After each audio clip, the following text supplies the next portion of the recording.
Sometimes I look up my jokes for you ahead of time.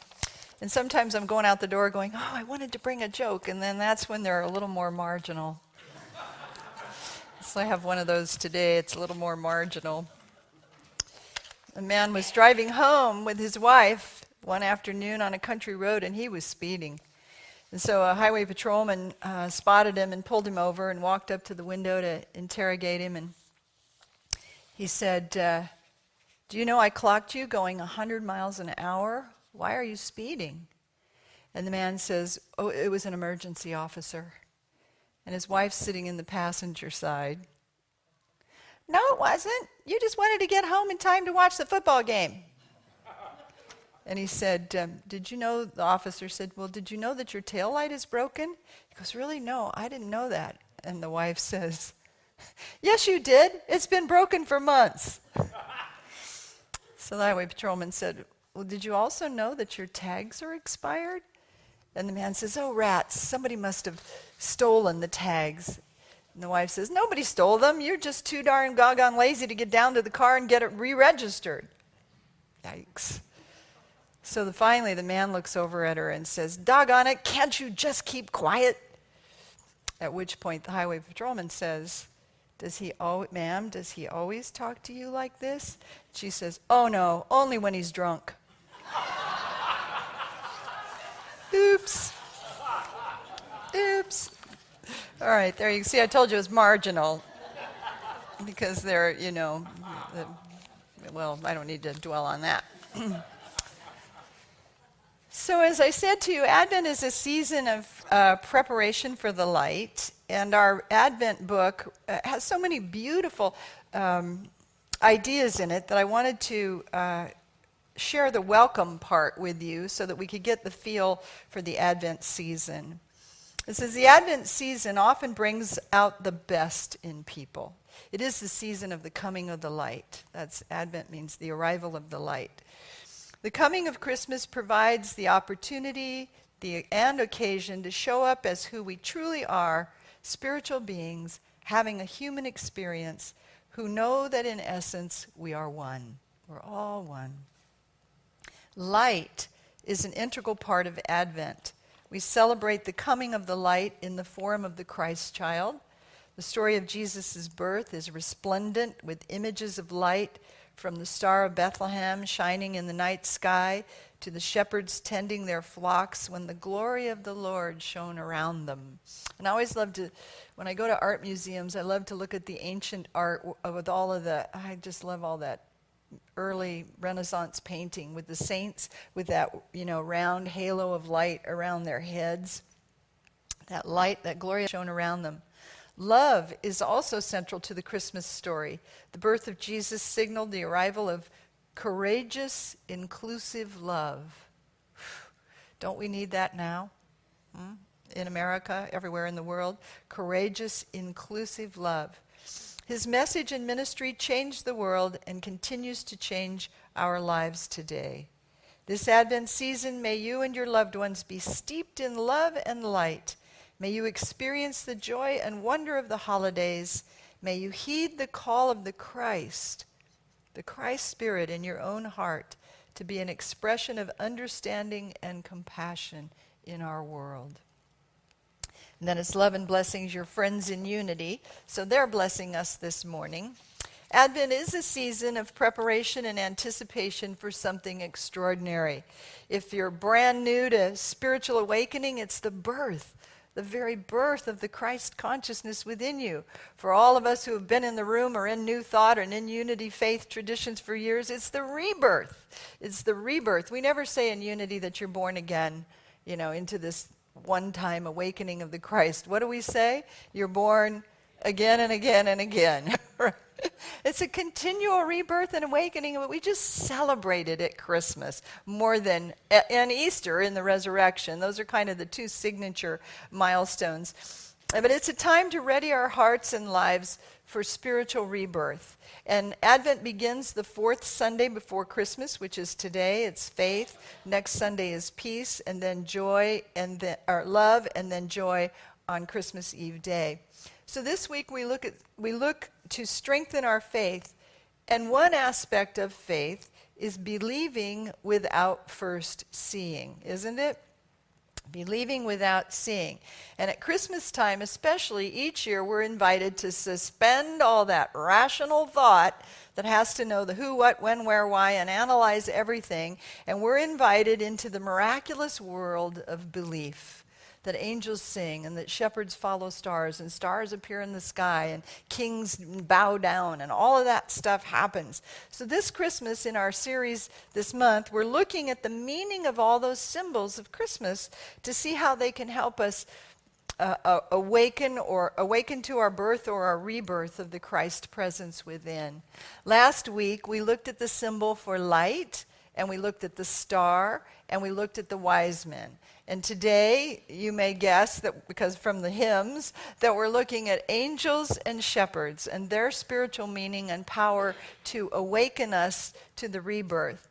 I've invited you to choose one symbol this Christmas that seems to be reappearing to you, seems to be showing up in your awareness on Christmas cards, in holiday decor, in whatever it is, in movies, in lyrics in Christmas songs, whatever it is, which one seems to jump out at you? And as we learn the meaning of the symbols over this month, to allow it to serve to reawaken and rebirth that Christ spirit in you this year. Every year I pick a different one, and it's a really fun spiritual practice to have. So, angels play an important part in the Christmas story, right? First, the angel Gabriel appeared to Mary to tell her that she'd been chosen to bear the Christ child. And an angel appeared to Joseph 5 times. 5 times. And I couldn't find the last 2. But anyway, the first 3, the angel appeared to Joseph in a dream. And they very often appear in dreams or in that dream state. In a dream, informing him that Mary would have a baby. The second time the angel came, informing Joseph that he needed to leave Bethlehem and flee to Egypt to keep his family safe. Third time it came to reveal to him that it was safe to leave Egypt and return to his home city. And the fourth and fifth times, I know, but I can't call them up in my head right this moment. You know how you do that, right? They're there. They're out in the field of all possibility. Anyway, but I found it interesting that the angel showed up to Mary once, but to Joseph 5 times. And it's interesting that the feminine, Mary, represents the divine feminine, or the heart that is receptive, and men in Scripture represent the intellect or the thinking nature. So it just takes 5 times for Joseph. Get the message. All right. Angels also appeared to shepherds, announcing the birth of the Christ child, which we'll talk about in a few minutes. But they are, as Suzanne said in her meditation, they are messengers from God. They are a higher form of thought than our human minds can conceive. We're thinking beings. We're thinking all the time. And unity is a thinking person's religion or faith tradition. And our mind can capture wonderful things. But these messages, these messengers of God, are living transmissions of spirit that come to us directly out of divine mind into our mind, meaning our minds don't think this stuff up. It's an infusion, or it's the divine imparting to us directly from the mind of God. The book of James says it's the wisdom, pure and perfect, coming down from the Father of lights. And haven't you had that experience, or an experience, when you're praying, or you're driving, or you're in the shower, or you're out in nature? You're someplace where it's quiet and you're alone, and you know you're not alone, right? There is a feeling, there is a presence, there's an awareness, there's some intuition that feels totally safe, loving, secure, only has your best interest at heart. An overwhelming presence of love. And it's an anointing of light that enters your mind and your heart. You don't seek it or chase after it. It just comes seemingly from out of nowhere. But it's coming from out of that heavenly realm. And it comes in a lot of forms. Sometimes it's a feeling that, you're out walking in nature and you think, wow, I really do want to expand the business this year. It just drops in out of seeming nowhere. Or an idea comes that maybe you're going to leave your job, or give up anger, or be more patient, or forgive someone. You're walking along and you think, gosh, that happened so many years ago. I think it's time for me to let that go. You can decide to worry less, bless you, or have more faith, or be more optimistic, or stop using. Whatever it is, it seems to drop in pure and perfect from above without any solicitation on our parts. Lots of times, when we're praying for an answer to some problem in life, or wanting to gain some insight about something, or want to know that we're doing the right thing or following the right path, we ask for a sign from God, don't we? We ask for a sign from God, and we look to the supernatural for something to give us answers, to reassure us that we're doing the right thing. So, as we talk about angels, we have to consider that there is a field of all possibility, the heavenly realm. Quantum physicists call it the unified field. In Unity, we call it the universal Christ consciousness. Divine mind, where the good that God is flows unobstructed, freely, unobstructed, abundantly, filled with infinite intelligence, filled with light. And it's out of that realm that angelic thought can flow to you, really fly to you on wings, right? Because it's angelic. Angels can show up out of this realm in a variety of ways, can't they? They can show up as ethereal beings, and they've through the years, ages, they've been drawn by artists as cherubs or warriors or floating bodies and all kinds of things, right? They can show up in a variety of ways. They can come as new ideas that we talked about, intuition, flashes of insight, inspired thinking, divine solutions, lots of dreams in the dream state, peaceful feelings of reassurance that you don't know where it comes from, but you just know and know that you know that it will be all right, or you'll be all right. Sometimes audible voices. Sometimes you hear a voice. Twice, angels have appeared to me. And I'll tell you about it, not to say, woo, look at me, because for years, I lived more in my intellect than in my heart, right? You know that I'm a teacher. You know that about me. So it's harder for angels to reach us. I'm the Joseph, I need 5 times. But also, I never really spent any time believing in angels because I believed in the Christ consciousness. And Dorothy Pearson, our co-founder of this ministry, used to say, oh, honey, don't spend any time in that ethereal realm, psychic realm, all that stuff. You put your hand in the hand of Jesus Christ, and you go through all those realms straight to, as Mr. Fillmore would say, headquarters, into the Christ consciousness. And don't spend any time in that other stuff. I mean, it's the universal Christ consciousness, highest power of mind. So I never spent any time. I don't read angel cards, and I know some of you do, and it's beautiful practice. But as angels are prone to do, they coyote with you, they show up for me twice. One time, it was right after my dad had died.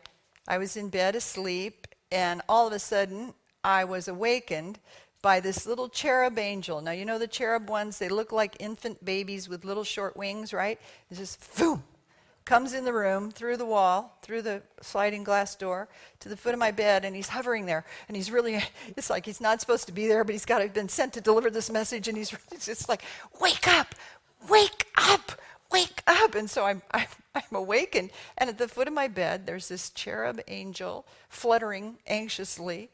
And when he finally sees that he has my attention, I don't know if it was a he or a she, it seemed he finally seems that he has my attention. He says, your dad said to tell you everything will be all right. Boom, gone. And I'm like, what just happened? Because clearly it was a very real presence in my room. I wasn't dreaming. And I thought, there wasn't anything really bad going on in my life. I wasn't having any big problems. Still, this was 26 years ago. I counted it up today when I wrote the sermon, and I thought, I still don't know what Dad was trying to tell me. But I do know that in times of troubles, Mother Mary comes to me, you know that song. In times of troubles, I've remembered that experience. I've recalled that experience in my thinking nature, and it's comforted me like a father would comfort his daughter. Your dad said to tell you everything will be all right. And then as I studied more about it, just this morning writing my sermon, I had even a bigger revelation that I'm not going to share with you today, but it's still revealing itself in me. Second time, again I was asleep, only this time I was, and it was years later, 15 years later, I was asleep, only this time I was awakened more gently. There was an ethereal light that looked like fog, but wasn't fog. You know what I mean? You know what you imagine ethereal light to look like? Fog that was just started to flow into the room, my bedroom. And when I woke up, I just looked, I was sleeping on my side, I looked this side of the bed, and this ethereal light was even with the bed. So all of the floor was covered, bed deep. And it wasn't the smoke alarm, and it wasn't smoke, because I'm thinking, well, I might go, what is this? And when I turn around to the foot of the bed, the whole room, not my bed, but from the edge of the bed on, floor to ceiling, is filled with this ethereal light. Now I'm thinking, I don't believe in angels, but I've had this experience. I think something's happening.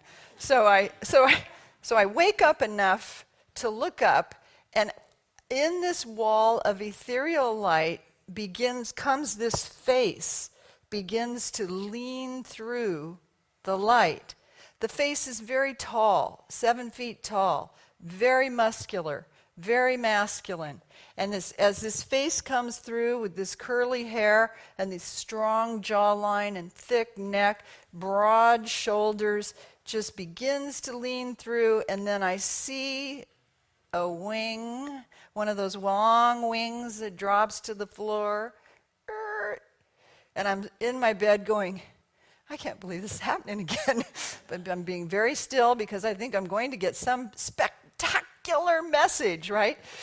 And so it's just like, and I'm watching, and it's coming right toward me.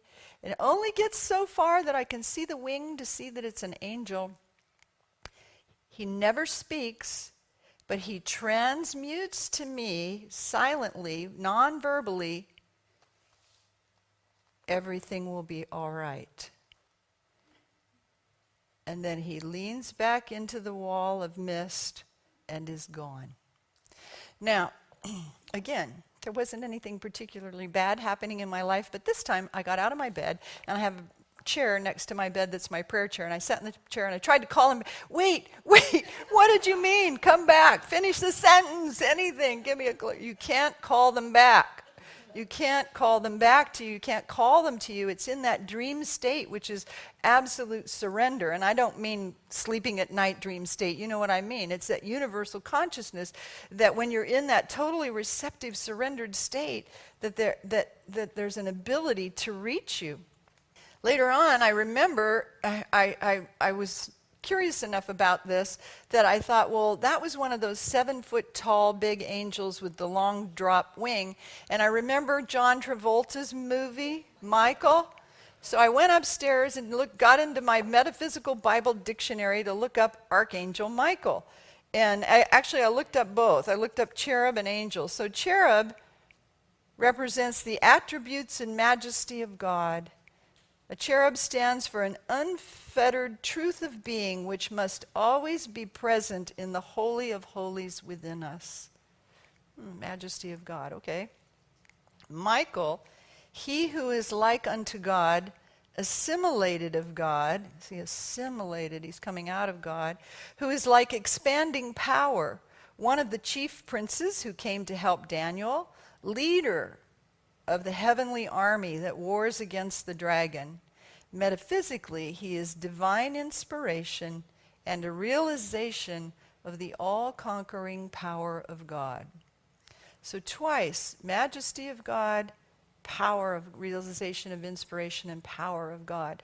Now, none really has ever happened in my life that I can say that hasn't been a blessing.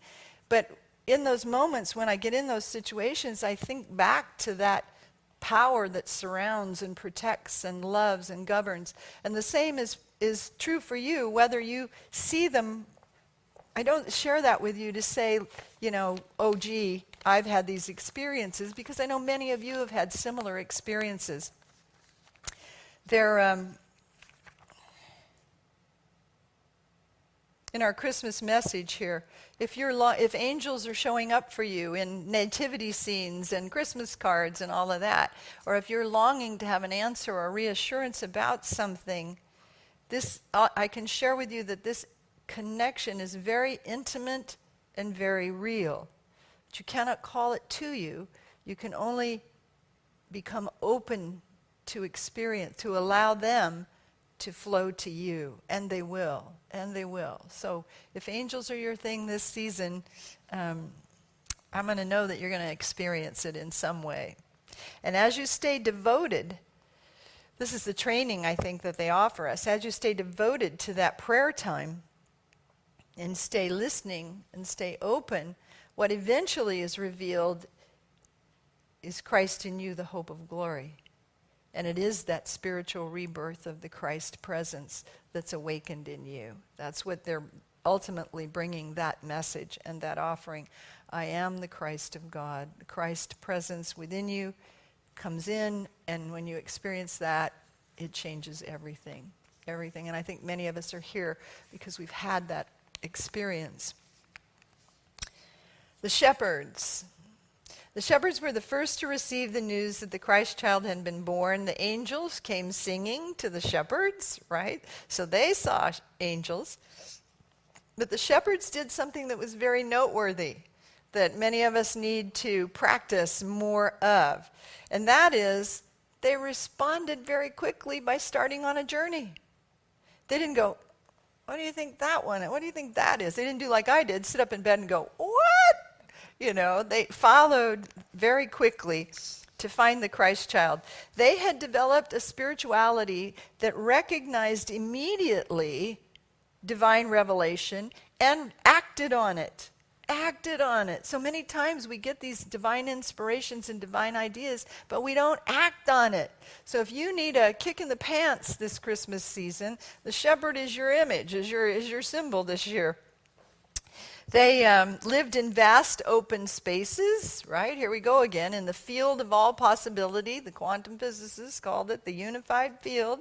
They lived in an atmosphere where once their flocks were quieted down for the evening, they kept watch. Where? In the silence. In the silence. So again, it's that meditative, experiential state. They quieted their flocks down, and sheep or flocks, metaphysically in Scripture, represent thoughts, herds of thoughts. They kept watch over them in the silence, and they came to understand which thoughts were sheep, innocence, life-affirming, and which thoughts were wolves and bears, predators and life-negating. So as they kept that meditative state of silence, they were able to keep high and holy thought. And then out of that vast field of all possibility, they learned to receive and trust, and key word here, follow the messages that they received. And isn't it interesting, as we read the Christmas story, that they didn't have to see the whole journey before they started out? Right? Because sometimes we get the message, and then, okay, that's step one, and I'll take it just as soon as I see step 2, 3, 4, and final step, right? But the shepherds knew to trust. They'd cultivated a listening within to recognize how God speaks in them, how God lives in them, and when a message is revealed, they had the courage to follow it. We want to cultivate the faith to believe in the messages that we receive. We want to cultivate the capacity to separate the sheep from the wolves, don't we? We want to discern life-affirming thought from life-defeating thought. And we want to tend our spirituality in quiet, reflective times of listening within. And so how do we do that? I want to close with this idea that comes from Bonnie Day. She has an invocation. I've shared it with you before, but it paints a beautiful spiritus for cultivating communion with God. So I want you to imagine yourselves now as a shepherd out in the fields, up on the hill where you can see your flocks, and we're here to have an experience in the presence of God, not to just talk about God. So just imagine today yourselves as shepherds on the hillside. Your thoughts are calm, and hear her invocation. Let me keep silence while God's healing peace pervades my spirit. Let me bar the door on warring thoughts and find a swift release of fear. Let me come once more into that secret place where shines a presence beautiful and bright, timeless and limitless, wider than space, deeper than any depth, higher than any height. So shall I leave behind the futile rush of petty urgencies that vainly press against the spirit. Anxious thought shall hush its clamor and return to nothingness. And then, when the still small voice of love speaks clear, my waiting soul shall be attuned to hear.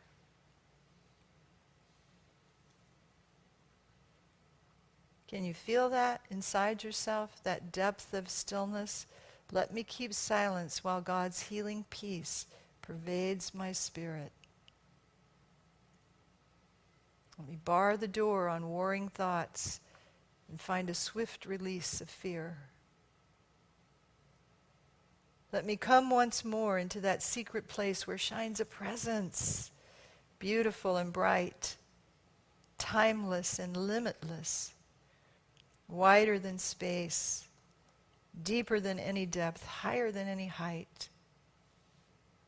So shall I leave behind the futile rush of petty urgencies.